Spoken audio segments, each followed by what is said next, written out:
Hello again, welcome back everyone. LiquorHound here with you, and thank you for joining me once again for another spirit review video. Today we're going to be taking a look at the latest Elijah Craig barrel proof. This is the A122. Now the A122 came out in January of 2022. They will do a B and a C release at the end of the year. B being, midsummer, somewhere in there. Now, retail pricing on the Elijah Craig barrel proofs are supposed to be around $60, $65, somewhere in there.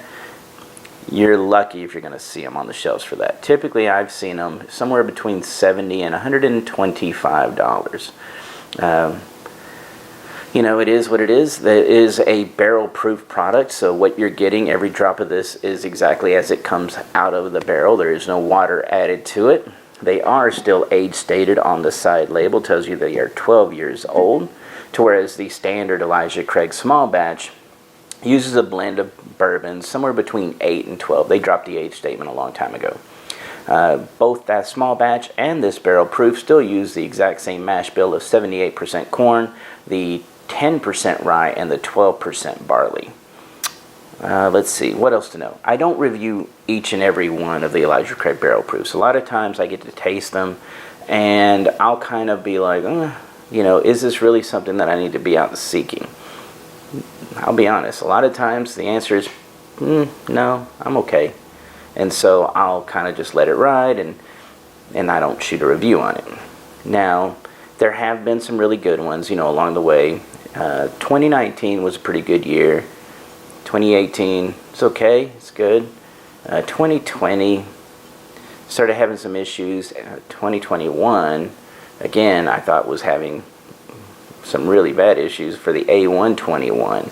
I don't know, sometimes I think maybe they're not, when you get big vattings, let's say because these are multiple barrels going into a vatting, and you put them into a large blending tank.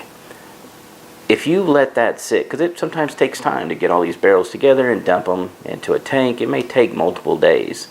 If you let that tank settle, and those heavier oils are going to kind of, molecules are going to kind of get to the bottom of that tank, and then you don't stir the tank before you start bottling, and of course the bottling siphons out the bottom, you're going to pull the really good stuff early. And their bottles are going to taste a little different, especially from the very beginning of the pull, and then you get to the lighter stuff at the top, the little more stringency, a little sharper, a little more biting.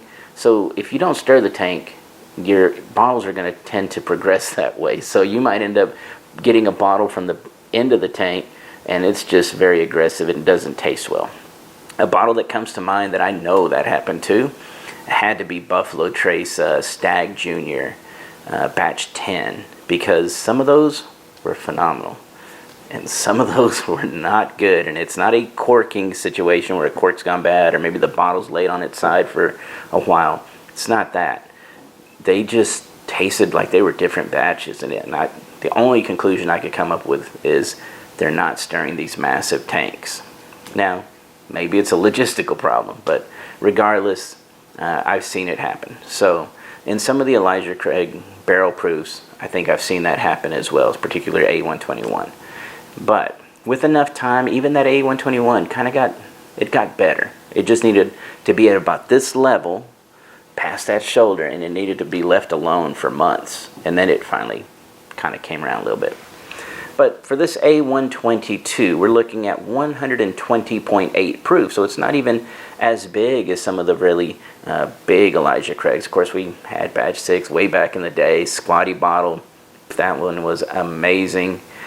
But this one, at a relatively tame 120.8 proof, I think it's been a really nice, easygoing Elijah Craig. So we're going to go ahead and get to the nosing and tasting and see what we think about this one. Wow, okay. Well, of course, a lot of these are just a load of brown sugar. This is not short in that category in any way. Loads of brown sugar, a little hint of molasses as well. So it's providing some little extra depth early right there. Lots of leather and clove. And this is more of like a saddle leather going on here. Saddle leather, clove, orange oils. It has kind of those trademarks of a really nice, well-aged bourbon. There's a little bit of a sweet, very subtle mint right there on the edge of the glass. It's nothing crazy, but it's in there. And there's also a little bit of nuttiness. Heaven Hill, as they've been going along, same thing for Beam, we've been seeing the kind of nuttiness getting a little heavier. I think it's coming probably more than likely from the yeast. But this one, while it does have some of those little bit of the kind of peanut, little almond thing going on, it's not super heavy. And that, in my book, that's actually a bonus. I don't mind, you know, some of those real peanut heavy bourbons, but sometimes I like them to be in balance as well. And especially with this line, I kind of always have felt it's always been a really good balanced bourbon, so I'm kind of looking for that. There is a little bit of a twang of a little bit of furniture polish, a little bit of maybe a vinegar type aspect to it. Sometimes we'll kind of relate or think of that almost like mahogany wood, finely polished mahogany wood. 120.8, and you can sit there and put your nose in there, and I'm not even having to part the lips, and I can just take a big inhalation, and it doesn't kick you out of the glass. Really nicely done. All right, let's go to the tasting.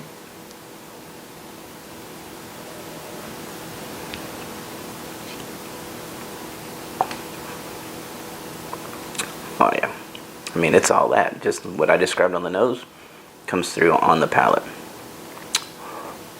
Of course, you take that first sip, kind of let it prime the palate, but I can already tell this thing is brooding. Great, great flavor. Here we go.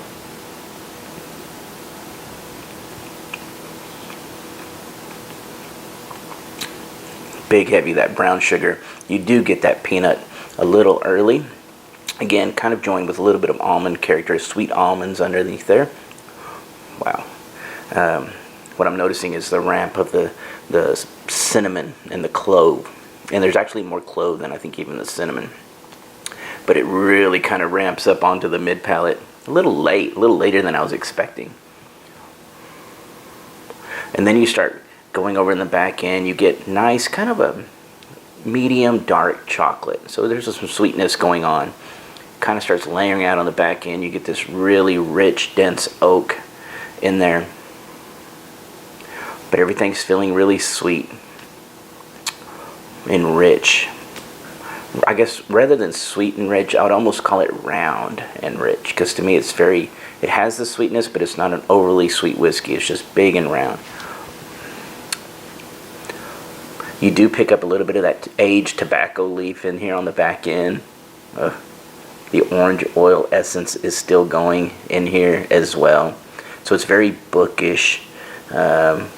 Some people refer to it as a little dusty character. There's a little bit of that going in here on the back end. The cocoa powder, I mean that. But again, on the palate, it's just so, it's developing. It's constantly moving, and I love that about this one.